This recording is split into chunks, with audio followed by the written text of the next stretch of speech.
नमस्कार दोस्तों, स्वागत है आपका साइट फॉर वर्ल्ड के ऑफिशियल लर्निंग प्लेटफॉर्म पर, जहां स्टूडेंट्स और जॉब सीकर्स के लिए करियर, टेक्नोलॉजी और प्लेसमेंट से जुड़ी इंडस्ट्री ओरिएंटेड और प्रैक्टिकल नॉलेज दी जाती है। अगर आप अपनी स्किल्स को नेक्स्ट लेवल तक ले जाना चाहते हैं तो आप बिल्कुल सही जगह पर आए हो। चलिए शुरू करते हैं आज का इम्पोर्टेंट सेशन। नमस्ते स्टूडेंट्स। चलो सोचो, अगर एक एआई आपके लिए एक आर्टिकल लिखे तो आपको कैसे पता चलेगा कि वो अच्छा है या बुरा? उसे ग्रेड कैसे देंगे? ये सुनने में तो एक सिंपल सा सवाल लगता है, पर इसका जवाब एआई की दुनिया के सबसे बड़े चैलेंजेस में से एक है। रेडी हो? चलिए इस इंटरेस्टिंग प्रॉब्लम को अच्छे से समझते हैं। तो इसको आराम से सोचिए। आपने एक एआई को एक एस्से लिखने का काम दिया। अब जो उसने आउटपुट दिया है वो अच्छा है, बुरा है, एवरेज है, ये डिसाइड कैसे होगा? यही जनरेटिव एआई को इवैल्यूएट करने का सबसे बड़ा चैलेंज है। फोकस बना हुआ है ना? शुरू में इसका सॉल्यूशन बड़ा सिंपल सा था, रेफरेंस बेस्ड मैट्रिक्स। इसका मतलब क्या है? सिंपल है। हमारे पास पहले से ही एक एक्सपर्ट का लिखा हुआ परफेक्ट आंसर होता है, जिसे हम ग्राउंड ट्रूथ कहते हैं। फिर हम एआई के जवाब को उस परफेक्ट आंसर से कंपेयर करते हैं, बिल्कुल वैसे ही जैसे आपके एग्जाम की आंसर की होती है। समझ आया? पर यह कंपैरिजन होता कैसे था?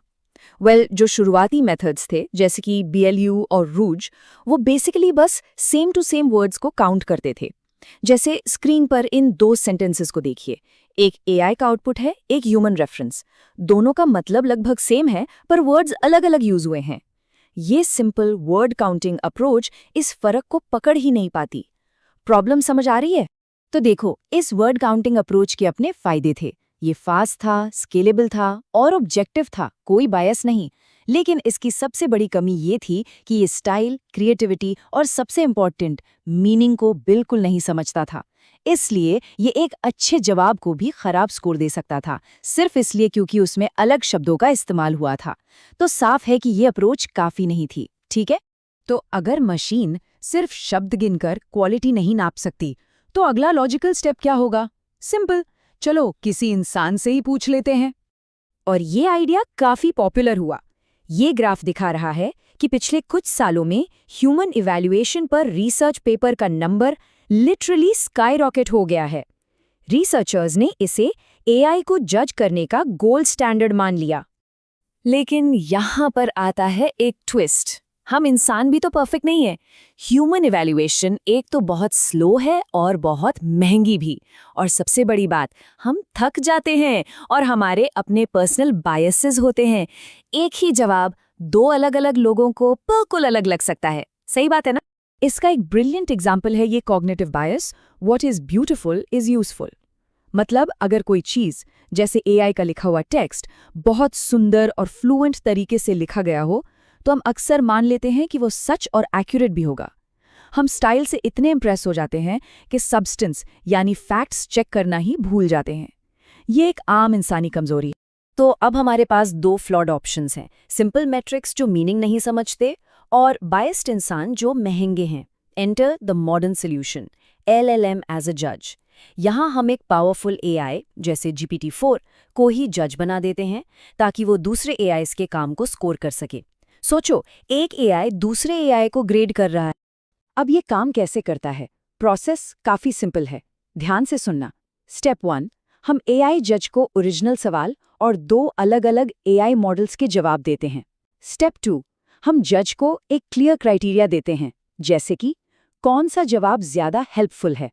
और स्टेप 3, जज एक स्कोर देता है और अक्सर डिटेल में बताता भी है कि उसने वो स्कोर क्यों दिया। इससे ट्रांसपेरेंसी बनी रहती है। सिंपल है ना? और ये सिर्फ कोई थ्योरेटिकल आइडिया नहीं है। ये मेथड आज चैटबॉट अरेना और एमटी बेंच जैसे बड़े एआई लीडर बोर्ड्स को पावर कर रहा है। इसका मतलब साफ है, दुनिया के टॉप एआई मॉडल्स को रैंक करने के लिए अब एआई जजेस का ही सहारा लिया जा रहा है। तो क्या इसका मतलब ये है कि हमें आखिरकार एक परफेक्ट, एकदम अनबायस्ड रेफरी मिल गया है? क्या एआई जज सारी प्रॉब्लम सॉल्व कर देगा? क्या लगता है आपको? अफसोस, जवाब है नहीं। कहानी में एक और ट्विस्ट है। पता चला है कि एआई जजेस के भी अपने अजीब बायसेस होते हैं। और सबसे हैरान करने वाली बात यह है कि ये बायसेस बहुत ही इंसानी लगते हैं, जैसे पोजीशन बायस, जिसमें जज उस जवाब को प्रेफर करता है जो उसे पहले दिखाया जाता है, या वर्बोसिटी बायस, जिसमें लंबे जवाबों को बेहतर माना जाता है भले ही वो ज्यादा अच्छे ना हों। और सबसे कमाल का है सेल्फ एनहांसमेंट बायस, जहां एक एआई जज अपनी ही मॉडल फैमिली के जवाबों को ज्यादा स्कोर देता है। ऐसा लगता है जैसे एआई ने हमारी कमियां भी सीख ली है। अब तक हमने क्वालिटी की बात की, ठीक है, लेकिन इवैल्यूएशन का एक और बहुत इंपॉर्टेंट हिस्सा है सेफ्टी।